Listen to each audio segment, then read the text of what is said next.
Hello guys, ketemu lagi dengan teman sukses di sini. Guys, pernah kepikiran gak kalau cuma gara-gara huruf, nasib sebuah bangsa bisa berubah drastis? Kedengarannya mustahil kan? Tapi coba lihat Korea sekarang. Teknologi mereka maju pesat, K-pop mendunia, semuanya serba modern. Tapi, apa rahasia di balik semua itu? Jawabannya ada di Hangul, alfabet Korea yang unik. Hari ini, gue mau ajak kalian melihat kalau huruf ini tuh bukan sekadar alat tulis, tapi mesin pendorong yang membuat Korea bangkit dari keterpurukan. Dan di akhir video ini, kalian akan menemukan kaitan yang sangat erat antara kisah Hangul ini dengan cara kita meraih kesuksesan dan membangun bisnis yang kokoh. Yuk kita mulai aja ya.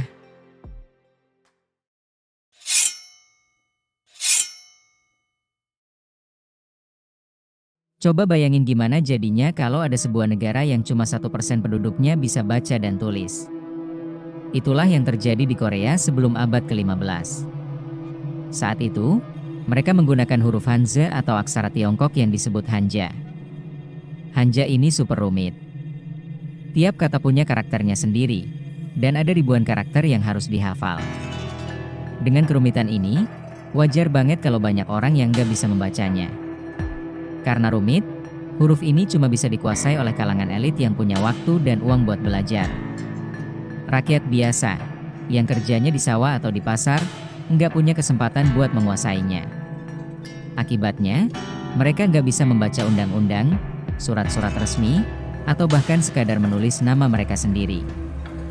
Mereka hidup dalam kegelapan literasi. Ini bukan cuma masalah kesulitan, tapi juga masalah ketidaksetaraan. Aksara adalah kunci untuk mendapatkan ilmu, dan pada masa itu, kunci itu cuma dipegang oleh segelintir orang. Rakyat jelata nggak punya akses ke pengetahuan, nggak bisa mengekspresikan diri lewat tulisan, dan nggak punya suara. Ini tuh kayak monopoli informasi yang parah banget. Cuma para elit yang pegang kendali. Coba bayangin, negara manapun di dunia pasti bakal stagnan kalau inovasi cuma datang dari segelintir orang. Semua potensi dan ide brilian dari mayoritas orang akhirnya cuma jadi angin lalu karena mereka nggak punya wadah buat mengungkapkannya. Ini benar-benar kondisi yang nggak efektif dan menghambat kemajuan.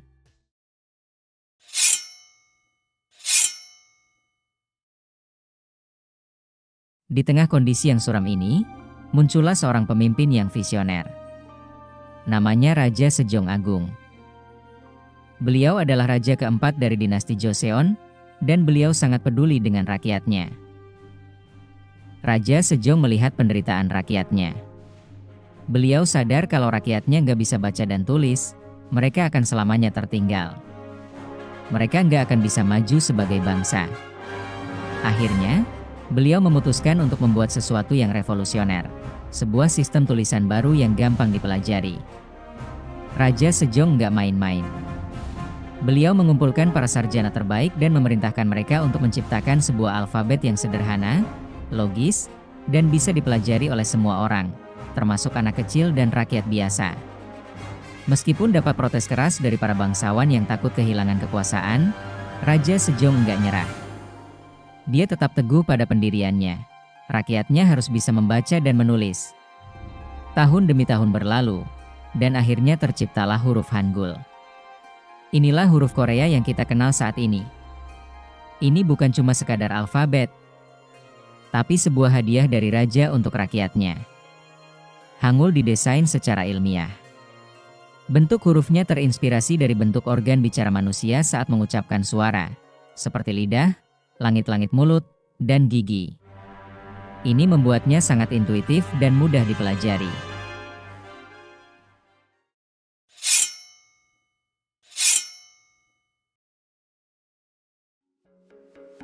Setelah Hangul diciptakan, Raja Sejong mulai menyebarkannya ke seluruh penjuru negeri. Tapi, perjalanan ini nggak mulus. Para bangsawan dan elit menolak Hangul karena mereka merasa itu adalah aksara rendahan yang dibuat untuk rakyat biasa. Mereka masih bangga dengan Hanja dan nggak mau kehilangan hak istimewa mereka. Namun, Raja Sejong nggak menyerah. Beliau membuat buku-buku dan dokumen-dokumen resmi menggunakan Hangul dan bahkan membuat puisi dan lagu rakyat ditulis dengan aksara ini. Secara perlahan tapi pasti, Hangul mulai meresap ke dalam kehidupan masyarakat. Hasilnya, Hangul menjadi salah satu sistem tulisan paling mudah dipelajari di dunia. Dalam beberapa hari atau minggu, orang bisa menguasai huruf-huruf dasarnya. Rakyat biasa yang dulunya buta huruf, sekarang bisa baca dan nulis. Mereka bisa menulis surat, membaca pengumuman, dan mencatat hal-hal penting. Ilmu pengetahuan nyebar cepat banget. Petani mulai nyatet teknik bertani yang lebih bagus. Pedagang bisa bikin catatan bisnis yang lebih akurat.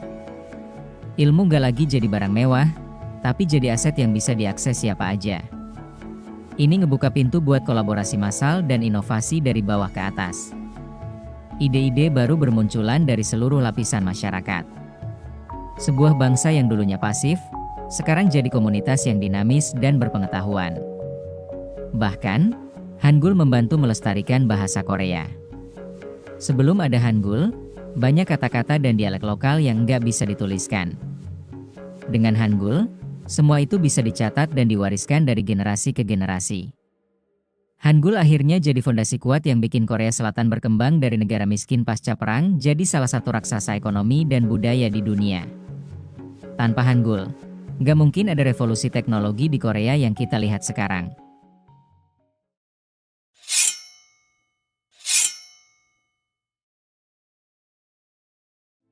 Nah, bagaimana kalau sekarang kita lihat kisah ini sebagai sebuah pelajaran yang berharga yang dapat diterapkan dalam kehidupan kita?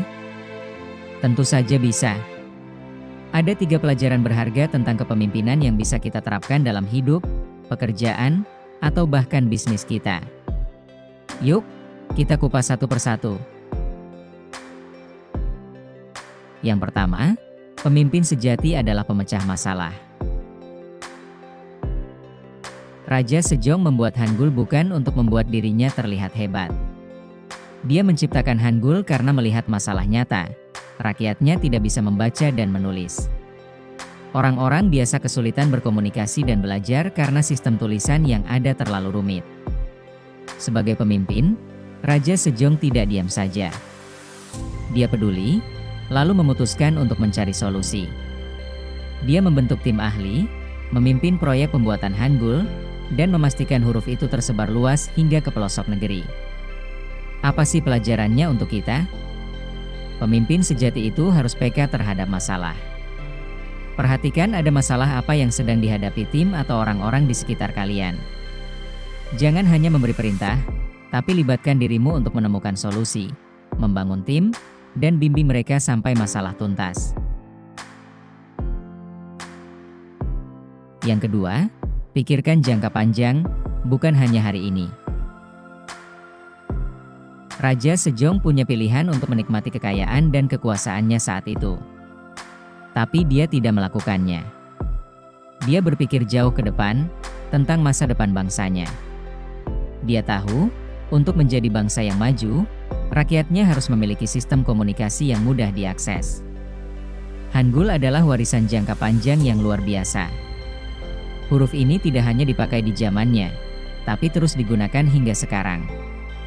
Berkat visi jangka panjangnya, Korea bisa menjadi negara modern yang maju seperti saat ini. Nah, apa pelajarannya untuk kita? Pemimpin yang baik memiliki visi ke depan. Mereka tidak hanya fokus pada keuntungan pribadi di hari ini. Pikirkan apa yang akan kamu tinggalkan untuk tim atau perusahaanmu di masa depan. Warisan apa yang ingin kamu bangun? Visi inilah yang akan mendorong kamu dan tim untuk terus maju. Yang ketiga, ciptakan sistem, jangan hanya memberi perintah. Ketika Hangul selesai dibuat, Raja Sejong tidak hanya menciptakan huruf. Dia menciptakan sebuah sistem penulisan yang rapi dan terstruktur untuk seluruh rakyatnya. Sistem ini berlaku untuk semua kalangan, bahkan kaum bangsawan yang awalnya menolak pun akhirnya harus menggunakannya. Sistem yang jelas dan terarah akan sangat meringankan pekerjaan seorang pemimpin. Daripada harus terus-menerus memberi perintah untuk masalah yang sama, lebih baik kamu ciptakan sistem yang bisa mengatasi masalah itu secara otomatis.